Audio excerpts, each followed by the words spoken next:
माता वस्तुओं की भूखी नहीं है, हमारी पराम्बा माता तो भाव की भूखी है। जो भी साधक अपने भाव से माँ को बुलाते हैं, कुछ भी ना हो, माँ उसके मन के भाव को पढ़ करके सब मान करके उसे स्वीकार कर लेती है। भगवती का अवतार ही इसीलिए हुआ, क्यों? माँ है ममतामयी। देखो शंकर जी को मनाना हो बड़ी तपस्या करनी पड़ती। किसी को पिताजी से कोई बात मनवानी हो कई बार बड़ा कठिन होता है, क्योंकि बाप बाप होता है।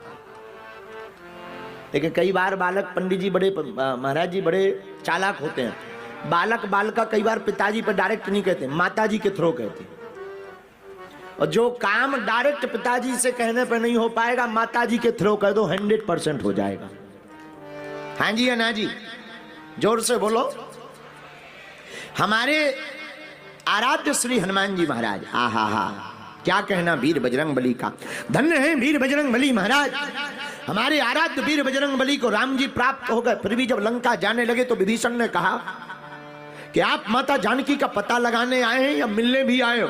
हनुमान जी बोले केवल पता लगाने नहीं आए, हम तो माता जानकी जी का दर्शन करने को आए हैं।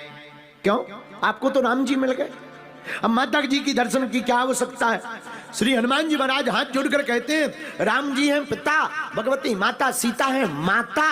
और पिता कई बार नाराज हो जाए तो मनाना कठिन हो जाता है, पर मां नाराज हो जाए तो मनाना बहुत सरल है।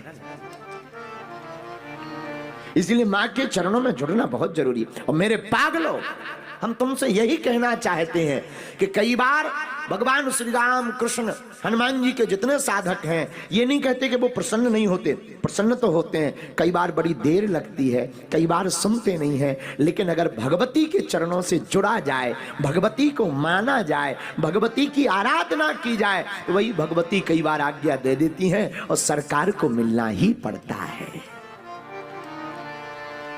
डले रहो दरबार में, आहा, श्री हनुमान जी कहते हैं। इसलिए आद्य शक्ति माता के चरणों में जो जुड़ता है, उनकी जो साधना करता, उन पर जो निष्ठा रखता, उनका जो ध्यान करता, मेरे माई बाप राम जी को भी मिलना पड़ेगा, भूत भावन महादेव को भी मिलना पड़ेगा, वीर बजरंगबली को भी मिलना पड़ेगा। क्यों? मां ममतामयी होती है और भगवती की आज्ञा को कोई देवता नहीं टाल सकते हैं। आहा,